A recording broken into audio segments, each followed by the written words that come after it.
चलिए शुरू करते हैं।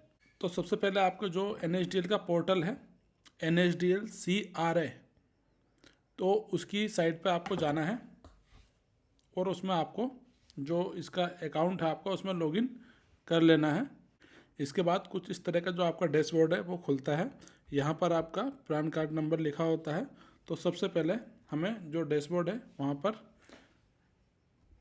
कंटिन्यूएशन एंड विड्रॉल पर क्लिक कर देना है। कंटिन्यूएशन एंड विड्रॉल पर क्लिक करने के बाद आपको ये 4 ऑप्शन यहाँ पे मिल जाते हैं। तो जो सबसे लास्ट का ऑप्शन है एग्जिट फ्रॉम NPS, इस पर आपको क्लिक कर देना है। उसके बाद कुछ इस तरह के 2 ऑप्शन आपके साथ यहाँ पर खुलकर आएंगे। तो सबसे पहले इसमें आपको जो इनिशिएट रिक्वेस्ट है आपके एग्जिट की, वो यहाँ पर आपको इनिशिएट करनी है और इस वाले बटन पर आपको क्लिक कर देना है। उसके बाद यहाँ पर जो आपकी विड्रॉल रिक्वेस्ट इनिशिएशन स्क्रीन है वो आपको यहाँ पर खुलती हुई दिखती है। उसमें आपका प्रान नंबर लिखा होता है, आपका नाम, जो टोटल वैल्यूशन है आपके NPS कॉर्पस की, यानी कि Tier 1 प्लस Tier 2। यहाँ पर आप Tier 2 को ही भी विड्रॉल कर सकते हैं। तो फिलहाल हम Tier 1 के लिए बात करेंगे। तो जो उसका हमारा वैल्यूएशन है वो है आपका 16,65,919 रुपये 12 पैसे। और फिर आपकी डेट ऑफ बर्थ यहाँ पर होती है। तो ये तीनों चीज़ें आपको कंफर्म कर लेनी है। अब इसके बाद जो विड्रॉल के आपके रीज़न है कि आप क्यों विड्रॉ कर रहे हैं, एग्जिट क्यों कर रहे हैं NPS स्कीम से, तो वो यहाँ पर आपको मेंशन करने होते हैं। तो इस विंडो में हमें क्लिक करना है जिससे कि जो भी हमारा एक्यूरेट रीज़न है वो हम सेलेक्ट कर लें। तो इस विंडो में आपको 4 ऑप्शन मिल जाते हैं। पहला ऑप्शन है एग्जिट एट 60, यानी कि अगर आपकी जो एज है वो 60 हो गई है, जो कि मैक्सिमम एज है इस पर एग्जिट करने की, तो वहाँ पर आप ये ऑप्शन सेलेक्ट कर सकते हैं। देन प्रीमेच्योर एग्जिट, अगर आपने प्रेजेंट जॉब से रिज़ाइन कर दिया है तो उस केस में आप प्रेजेंट के लिए प्रीमेच्योर एग्जिट सेलेक्ट कर सकते हैं। देन Tier 2 पार्शियल विड्रॉल, अगर Tier 2 से आप पार्शियल विड्रॉल कर सकते हैं तो उसके लिए आपको तीसरा ऑप्शन। देन इनकैपेसिटेशन, यानी कि अगर आप असमर्थ हैं NPS में कंट्रीब्यूट करने के लिए, उस केस में अगर आप ये ऑप्शन इनिशिएट करते हैं तो ये आपको चौथा ऑप्शन लेना होगा। फिलहाल हम ये प्रीमेच्योर एग्जिट कर रहे हैं क्योंकि हमने जॉब से रिज़ाइन कर दिया है। उस केस में हम ये दूसरा ऑप्शन सेलेक्ट करने जा रहे हैं, यानी कि प्रीमेच्योर एग्जिट। इसको ऑप्शन को सिलेक्ट करने के बाद हमें सबमिट करना होगा इस बटन पर। सबमिट करने के बाद ये पूरा जो आपका एक इंस्ट्रक्शन का डिटेल है वो आपके सामने खुलकर आता है। तो इसमें जो भी डिटेल है वो आप ध्यान से पढ़ लें। उसके बाद ओके पर क्लिक कर दें। ओके पे क्लिक करने के बाद कुछ इस तरह की स्क्रीन आपके सामने खुल के आती है। यहाँ पर विड्रॉल रिक्वेस्ट इनिशिएशन स्क्रीन होती है और इसमें जो भी ये रेड स्टार से डिनोटेड फील्ड हैं वो सब मैंडेटरी फील्ड हैं, तो वो आपके पूरे भरे हुए होने चाहिए। तो सबसे पहले प्रान का यहाँ पे नंबर होता है, फिर नेम होता है, टोटल वैल्यूएशन जो एज ऑन डेट होगी तो वो आपको यहाँ पे भरना है। फिर एक होगी आपकी क्लेम ID। ये जो क्लेम ID है वो आपको जो आपका HR या हेड ऑफिस है उससे आपको ये जनरेट करानी होती है। ये ID आपको कैसे जनरेट करनी है उसके लिए आपको डिटेल में जो वीडियो हमने एक बनाया है उसका लिंक आपको इसके डिस्क्रिप्शन में मिल जाएगा। तो वहाँ से आपको इसको विजिट कर लेना होगा कि किस तरह से आपको जो क्लेम ID है जनरेट करनी है। तो आपके पास क्लेम ID पहले से जनरेट की होनी चाहिए, तभी ये ऑटोमेटिक इसमें फिल हो जाती है। तो ये इसका मतलब सबसे मुख्य पॉइंट है कि आपके पास पहले से जिसकी क्लेम ID है वो जनरेट की हुई होनी चाहिए आपके जो भी डिपार्टमेंट है उसके द्वारा, तभी आप ये जो रिक्वेस्ट है उसको इनिशिएट कर सकते हैं। तो यहाँ पर आपकी जो क्लेम ID है वो हो गई। फिर then date of birth, withdrawal due to, इसमें हमने सिलेक्ट कर दिया प्रीमेच्योर एग्जिट, यानी कि हम प्रीमेच्योर एग्जिट कर रहे हैं due to resign from the job. फिर विड्रॉल टाइप, ये हो गया आपका फुल विड्रॉल, हमें पूरा पैसा विड्रॉ करना है और इसमें सिलेक्ट करना है हमें लमसम, यानी कि पूरा पैसा हमें विड्रॉ करना है। तो इस पर आपको टिक कर देना है यहाँ पर। फिर डेट ऑफ रेजिग्नेशन एग्जिट, जिस दिन भी आप एग्जिट कर रहे होंगे वो डेट आपकी करंट डेट दिखाएगा, यानी कि आज 22 फरवरी है तो वो डेट यहाँ पर आपको बाय डिफ़ॉल्ट शो करेगा। अब इसमें दो ऑप्शन बन जाते हैं कि आप या तो मिनिमम 80% का आपका जो इसका एन्युटी है वो ले सकते हैं। मिनिमम 80% आपको पेंशन के लिए एन्युटी खरीदना होगा। उसके डिफरेंट आपके इंश्योरेंस सर्विस प्रोवाइडर हैं, इनको एएसपी बोलते हैं, यानी कि एन्युटी सर्विस प्रोवाइडर। और जो मिनिमम है आप जो मैक्सिमम है 20% ही आप नगद में विड्रॉ कर सकते हैं। तो ये जो पैसा है आपके वो बैंक अकाउंट में आ जाएगा। मतलब ये है कि मैक्सिमम आप 20% ही विड्रॉ कर सकते हैं और मिनिमम आपको 80% का जो आपका पोर्टफोलियो का वैल्यू है, अमाउंट है, उसका आपको एक एन्युटी प्लान लेना है, जो कि आपका मंथली, क्वार्टरली, हाफ ईयरली हो सकता है। तो यहाँ पर मिनिमम 80% तो आपको लेना ही लेना है। तो फिलहाल हम यहाँ पे 100% जो अमाउंट है हमारा पोर्टफोलियो का उसका एन्युटी खरीदने वाले हैं। तो हम यहाँ पे एन्युटी जो खरीदेंगे उसके लिए 100 सेलेक्ट कर लेंगे, यहाँ पे 100 भर देंगे और इसको हम कर देंगे 0। उसके बाद जो इसकी प्रोसेसिंग फ़ीस लगेगी पूरे प्रोसेस की वो 500 रुपीज़ होगी यहाँ पर। उसके बाद जो आपके एन्युटी कोड्स हैं उसमें आप देख सकते हैं कि कौन सा इंश्योरेंस कंपनी आपको कितना पेंशन दे रही है, उनके डिफरेंट रेट हो सकते हैं।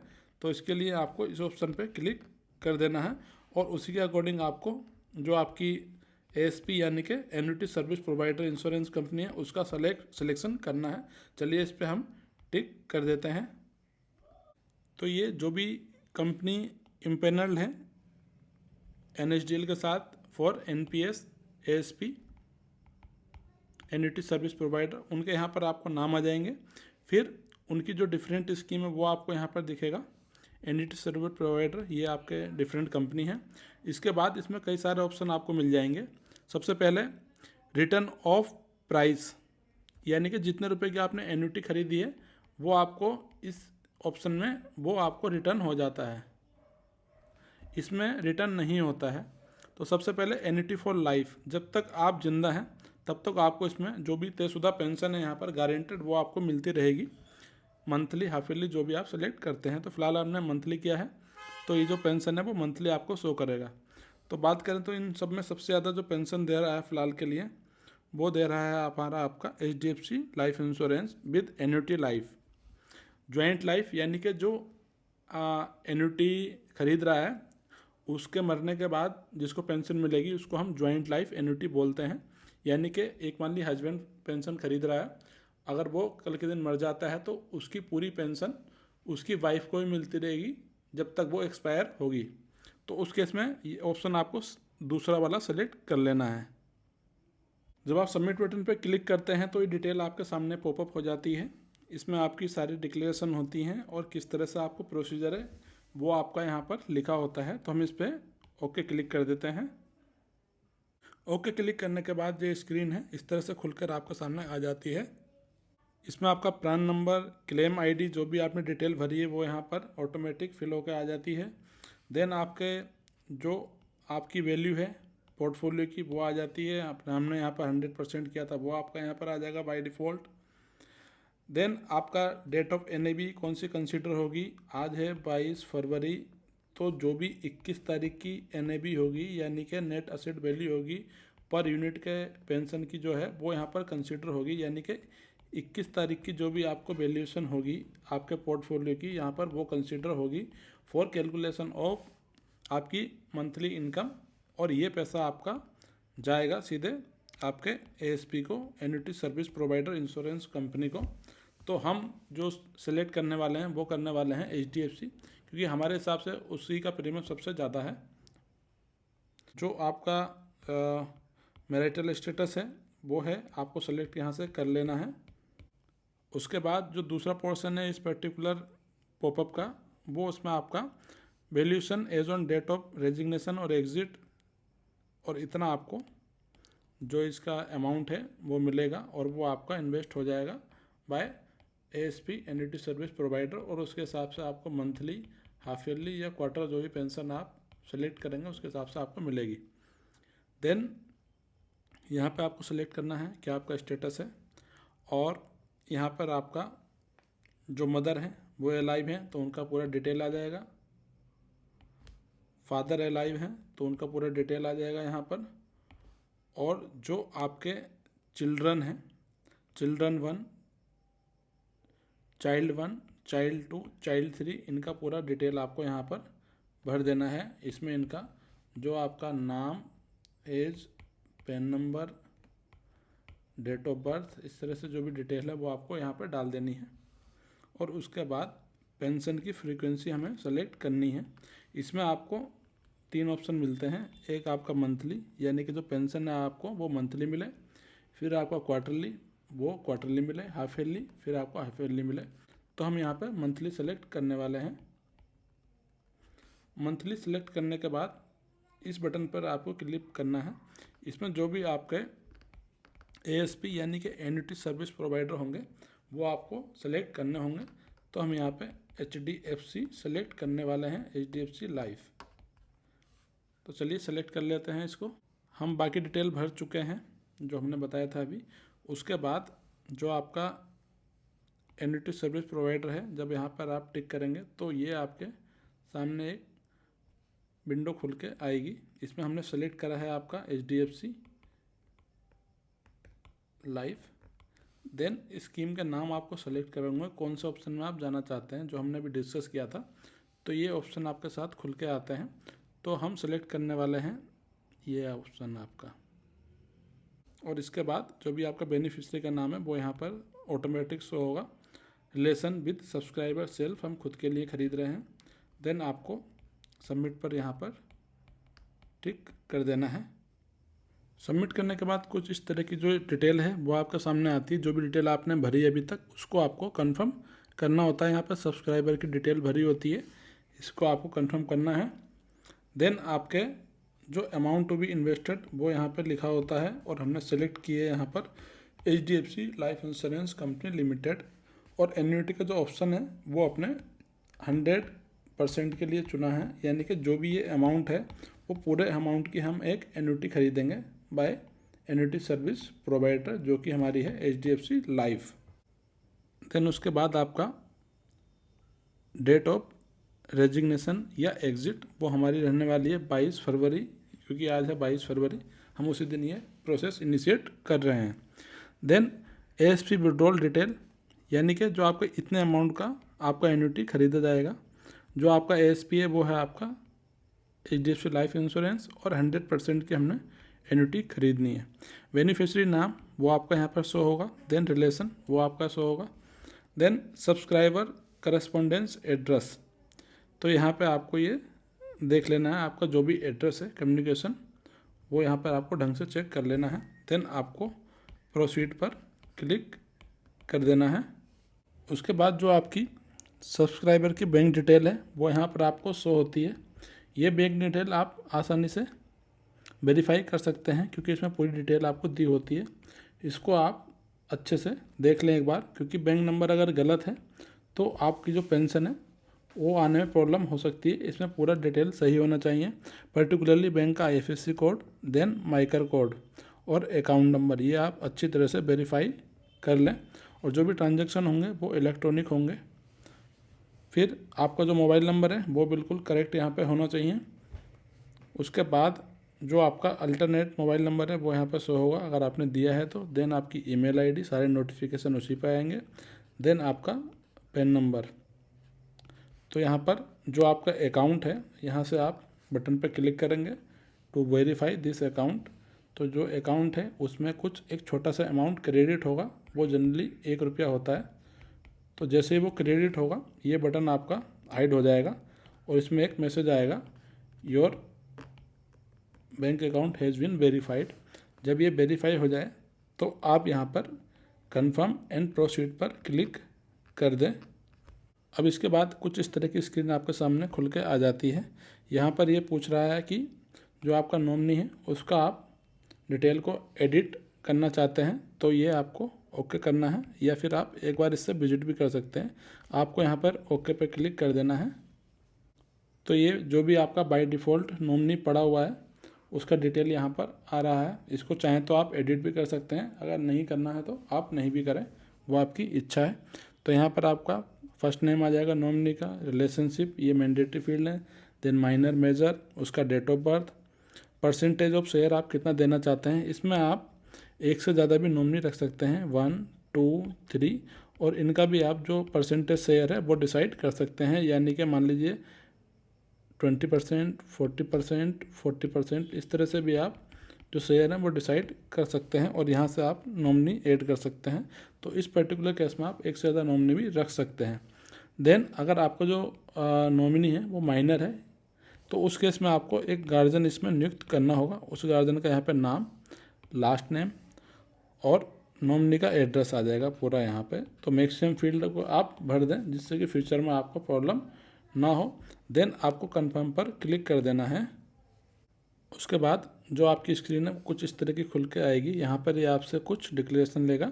Are you a politically exposed person, अगर आप राजनीति में हैं या कोई ऐसा पद होल्ड कर सकते हैं तो उस केस में आपको इसमें डिटेल भरनी है। तो बाय डिफ़ॉल्ट इसमें नो रहेगा। Then are you related politically exposed person, अगर आपके घर में कोई पॉलिटिकल फील्ड में है तो आप उससे रिलेटेड है तो हमने फ़िलहाल नो कर दिया है। Then do you have any history of conviction under any criminal proceeding outside India और एब्रॉड, तो उसमें भी हम नो कर देंगे। तो ये तीनों ऑप्शन हमें नो रखने हैं। Then declaration by subscriber and claimant, तो जो भी डिक्लेरेशन आपको देना है वो यहाँ पर आप देंगे, इसको पढ़ लेंगे, इस पर टिक करेंगे। देन डिक्लेरेशन बाय प्रपोजर, जो भी डिटेल है वो आप पढ़ लेंगे यहाँ से और इसको टिक कर देंगे। इसके बाद जो ये कन्फर्म बटन है उस पर आप क्लिक कर देंगे। उससे पहले जो ये जानकारी है वो आप डिटेल में पढ़ लें। देन उस पर हम क्लिक करेंगे कन्फर्म बटन पर। ये कुछ फिर फर्दर डिटेल आपसे मांगेगा। जो भी स्टार है आपका रेड वो आपका मैंडेटरी फील्ड है तो उन पे तो आपको टिक करना ही है। Withdrawal form duly filled and signed and stamped by nodal officer, जो भी आपका इससे फॉर्म जनरेट होगा वो आपको यहाँ पर भेजना है। आप उसको डिजिटली भी साइन कर सकते हैं, यानी कि जो आपका आधार से जुड़ा मोबाइल नंबर है उस पर एक OTP आएगा, उसके थ्रू आप करेंगे वो तो वो डिजिटली साइन हो जाएगा। देन आपका जो ओरिजिनल प्रान कार्ड, कॉपी ऑफ ई प्रान, कॉपी ऑफ ई प्रान की आपको यहाँ पर देनी है। देन कैंसिल चेक, जिस बैंक के थ्रू भी आप पेंशन पाना चाहते हैं उसका आप एक कैंसिल चेक या उसकी जो पासबुक है या फिर बैंक स्टेटमेंट वो सेल्फ अटेस्टेड होना चाहिए, यानी कि उस पर आपको सेल्फ पे साइन कर देने हैं, तो वो यहाँ पर आपको लगाना है। तो ये जो तीनों चीज़ें मैंडेटरी हैं तो हम इन तीनों पे टिक यहाँ पर कर देंगे। देन आपकी KYC डॉक्यूमेंट जो कि सेल्फ अटेस्टेड होनी चाहिए, यानी कि उस पर आपको साइन कर देना है। इसमें आप जो भी आपके पास अवेलेबल है वो सेलेक्ट कर सकते हैं as a proof of identity, जो आपकी पहचान का प्रूफ हो। तो सबसे पहले जो हमें मिलता है जनरली सबके पास वो होता है आधार कार्ड, तो हम 8वें नंबर को यहाँ पर टिक कर देंगे। जो आधार कार्ड है आपका वो आइडेंटिटी एंड एड्रेस दोनों का प्रूफ माना जाता है, तो आइडेंटिटी के लिए हमने आधार को टिक कर दिया है। देन ये आपसे पूछ रहा है proof of address. Proof of address में आप कौन से डॉक्यूमेंट लगा सकते हैं। यहाँ पर 14 डॉक्यूमेंट इन्होंने दिए हुए हैं। तो अगेन हमारे पास आधार है तो हम आधार को ही as a proof of address भी यहाँ पर देना चाहते हैं, तो हम आधार को सेलेक्ट कर लेंगे 8वां नंबर पॉइंट। सेलेक्ट करने के बाद इसके बाद जो आपको है ये जो पेज है इसमें सबमिट पर क्लिक कर देना है। तो यहाँ तक जो भी डिटेल है आप पूरी तरह से भर चुके हैं। इसका एक कन्फर्मेशन स्क्रीन है, यहाँ पर आपकी जो भी इन्फॉर्मेशन आपने भरी है उसको आप एक बार कंफर्म कर लें, रिव्यू कर लें। तो ये आपकी डिटेल है सब्सक्राइबर की, ये आपकी जो कितना अमाउंट विड्रॉ हो रहा है और जो आपकी ASP है यानी कि एन्युटी सर्विस प्रोवाइडर, वो डिटेल आप वेरीफाई कर लें। देन जो आपकी करस्पॉन्डेंस डिटेल है, जो कि आपका पत्र व्यवहार का पता है, वो यहाँ पर लिखा हुआ आता है, वो आप वेरीफाई कर लें। और कितना आप पूरा अमाउंट ले रहे हैं फॉर एन्युटी परचेजिंग के लिए, वो आप डिटेल यहाँ पर वेरीफाई कर सकते हैं। देन सबसे इम्पोर्टेंट आपकी bank detail and mobile number, email, ये भी आप एक बार रिव्यू कर लें, वेरीफाई कर लें। देन आपका नॉमिनी का डिटेल यहाँ पर होगा, वो आप वेरीफाई कर लें। देन टीयर 1 की डिटेल यहाँ पर जो नॉमिनी है उसका आएगा यहाँ पर, वो आप वेरीफाई कर लें, जो भी आपने भरी होगी वो यहाँ पर शो होगी। देन विड्रॉल रिक्वेस्ट डिक्लेरेशन, जो भी आपने यस और नो करा था वो डिटेल यहाँ पर होगी। देन विड्रॉल की जो भी चेक लिस्ट है, वो आपने जो टिक करी थी वो यहाँ पर आ जाएगी। देन प्रूफ ऑफ आइडेंटिटी आपने क्या लिया था, हमने आधार पे टिक किया था, वो यहाँ पर आ जाएगा। प्रूफ ऑफ एड्रेस आधार टिक किया था, वो यहाँ पर डिटेल आएगा। देन जो भी आपने डिक्लेयर किया था, ये आपका नाम यहाँ पर आएगा, प्रान नंबर आएगा, जो भी टर्म्स कंडीशन आपने पढ़ के एग्री की थी वो डिटेल यहाँ पर आ जाती है, इसको आपको वेरीफाई कर लेना है। ये पूरी डिटेल आपको देख लेनी है। देन जो भी आपके KYC डॉक्यूमेंट हैं, आपका आधार कार्ड आ जाएगा और साथ में आपका पैन कार्ड आ जाएगा, एक कैंसिल चेक आप एक ही डॉक्यूमेंट में स्कैन कर लें और उसको यहाँ पर सेलेक्ट करके अपलोड कर देना है। तो ये जो भी आपके KYC document, PAN number, then cancel cheque, या इसकी जगह आप बैंक पासबुक भी लगा सकते हैं या स्टेटमेंट, जो भी अवेलेबल हो, तो ये तीनों एक ही फाइल में स्कैन करना है और इनको आपको अपलोड करके देन आपको टिक करना है सेंड OTP। तो जो भी आपका रजिस्टर्ड मोबाइल नंबर है NPS के साथ रजिस्टर्ड, उस पर एक OTP आएगा और वो OTP आपको यहाँ पर डाल देना है। तो जो भी हमारा डॉक्यूमेंट है वो हमने यहाँ पर अपलोड कर दिया गया है, जो कि सक्सेसफुली अपलोड हो गया है। देन उसके बाद हमने सबमिट सेंड OTP पे क्लिक किया था, OTP पे। उसके बाद जो भी आपका मोबाइल नंबर है उस पर एक OTP जाएगा, वो OTP आपको यहाँ पे फिलअप करना है और देन सबमिट OTP कर देना है। OTP डाल के सबमिट करने पर कुछ इस तरह की स्क्रीन आपके सामने खुल कर आती है, जो डिटेल है वो आपको यहाँ शो होती है, उसको वेरीफाई कर लेना है आपका। और जो है आपका यहाँ से जो भी अपलोडेड डॉक्यूमेंट है आपको वो आप देख सकते हैं। तो हम अब आपके पास दो ऑप्शन हैं इस प्रोसेस को ऑथेंटिकेट करने के लिए। एक तो आप OTP के थ्रू कर सकते हैं, जो आपके नंबर पे एक SMS आएगा, उसमें OTP होगा, वो आप डाल सकते हैं। और अगर आप इसे ई-साइन करना चाहते हैं, ई-साइन का मतलब ये हुआ कि जो भी आपका डॉक्यूमेंट है वो डिजिटली ई-साइन हो जाएगा। तो उस केस में आपको वो फिज़िकल आपका भेजने की ज़रूरत नहीं है, आप चाहें तो वो डॉक्यूमेंट ईमेल के द्वारा भी फिर फर्दर प्रोसेस के लिए भेज सकते हैं। तो हम ऑप्शन सेलेक्ट करेंगे ई-साइन। ई-साइन का ऑप्शन सेलेक्ट करते हैं। ई-साइन का ऑप्शन सेलेक्ट करने के बाद ये आपको रिडायरेक्ट कर देगा NSDL के ई-साइन वाले पोर्टल पर। तो यहाँ पर जो भी आपकी डिटेल है वो इलेक्ट्रॉनिकली साइन हो जाएगी। तो यहाँ पर एक OTP आपके पास आएगा रजिस्टर्ड ईमेल पर, वो आपको यहाँ पर डालना है। देन वेरीफाई OTP पर क्लिक कर देना है। जब OTP आपने वेरीफाई कर दिया, देन ये डिटेल आपके सामने शो होगी। इसमें जो भी इसकी टर्म्स कंडीशन है उसको आपको टिक कर देना है यहाँ पर। और यहाँ पे आपका जो आधार नंबर है वो आपको यहाँ अपना डाल देना है। इसमें वर्चुअल आधार भी डाल सकते हैं। तो हमने इसमें आधार नंबर डाल दिया है। देन फिर हम सेंड OTP पर क्लिक करते हैं। अब जो भी आपका मोबाइल नंबर आधार कार्ड के साथ लिंक होगा उस पर एक OTP आएगा, वो आपको ध्यान से देखना है। तो हमने जो भी हमारा आधार के साथ लिंक मोबाइल नंबर था उस पर एक OTP आया, उसको हमने उस पर्टिकुलर फील्ड में डाल दिया। देन हमने जो डॉक्यूमेंट है आपका वो ई-साइन कर लिया। तो ये पूरा प्रोसेस यहाँ तक इनिशिएशन का हो चुका है। अब हम बात करेंगे कि कैसे हम इसका स्टेटस देखें कि हमारा एक्चुअल में ये प्रोसेस इनिशिएट हुआ है या नहीं। तो सबसे पहले हमको अगेन वापस अपने होम पेज पे जाना है NPS में लॉगिन करने के बाद।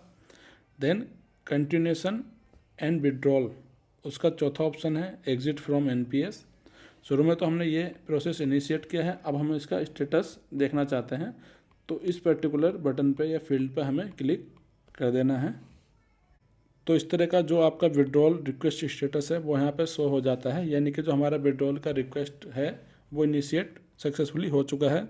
इसमें आपका एक एक्नॉलेजमेंट नंबर मिलता है, आपका प्रान नंबर, डिटेल, सब्सक्राइबर का नाम, request creation date, claim ID जो कि हमने ली थी अपने डिपार्टमेंट से, then withdrawal type, premature exit, maker ID और मेकर डेट। तो जो भी डिटेल है वो यहाँ पे शो हो जाती है। और जो आपका फॉर्म है विड्रॉल फॉर्म, वो यहाँ से आप डाउनलोड कर सकते हैं फर्दर भेजने के लिए। इसमें पूरी डिटेल आपकी भरी होती है जो भी आपने यहाँ पर एंटर की है। तो अब हमें क्या करना है, जो भी हमारा कंसर्न डिपार्टमेंट है, जो भी हमारे इस प्रोसेस को इनिशिएट करेगा, वो हमारी कंपनी का HR डिपार्टमेंट हो सकता है रीजनल, या फिर आपका हेड ऑफिस हो सकता है, जो भी इसको देखता है। तो उसको हमें क्या क्या भेजना है यहाँ पर। तो सबसे पहले हमें ईमेल करना है। ईमेल में हमें ये विड्रॉल फॉर्म जो भी हमने साइन किया था, एक ये, प्लस आपका जो पैन कार्ड का एक साइंड कॉपी, प्लस KYC में आपका आधार, उसका भी एक साइंड कॉपी, देन जो भी आपका कैंसिल चेक है उसका एक कॉपी। तो हम क्या करेंगे, एक तो आपका फॉर्म हो गया जो आपने साइन किया था, देन इन तीनों को एक ही फाइल में स्कैन करेंगे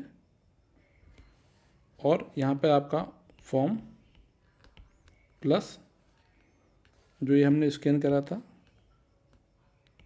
KYC चेकबुक, चेक जो भी आपका कैंसिल चेक है, देन आपका पैन कार्ड, ये दोनों को ईमेल में अटैचमेंट कर देना है। और साथ ही ईमेल में acknowledgement number, PAN card, request creation date, name of subscriber, maker entity, ये आपकी डिटेल डालकर जो भी आपका कंसर्न डिपार्टमेंट है उसको फर्दर प्रोसेस के लिए भेज देना है। जो भी आपका कंसर्न डिपार्टमेंट है वो इस जो आपकी रिक्वेस्ट है इसको ऑथेंटिकेट करेंगे, यानी कि वेरीफाई कर देंगे NPS के पोर्टल पर जाकर उनका लॉगिन ID यूज़र डालकर। तो इस तरह से जो आपका पूरा ये प्रोसेस है वो कंप्लीट हो जाएगा। फ्रेंड्स, देखा जाए तो ये जो प्रोसीजर है वो बहुत नया है और बहुत ही थोड़ा लेंदी है, तो इसकी ज़्यादा जानकारी आपको जनरली वीडियो में नहीं मिलती है, क्योंकि NPS का जो कॉन्सेप्ट है वो नया है, 2004 में ये आया था। तो इसके रिलेटेड जो भी आपके क्वेश्चंस हैं वो आप हमें जो कमेंट बॉक्स है उसमें डाल सकते हैं, हम कोशिश करेंगे उसमें जल्दी से जल्दी आपको समाधान दें। Friends, thanks for watching this video. अगर आपको वीडियो पसंद आया तो इसको लाइक करें, शेयर करें, साथ ही हमारे चैनल को सब्सक्राइब भी करें।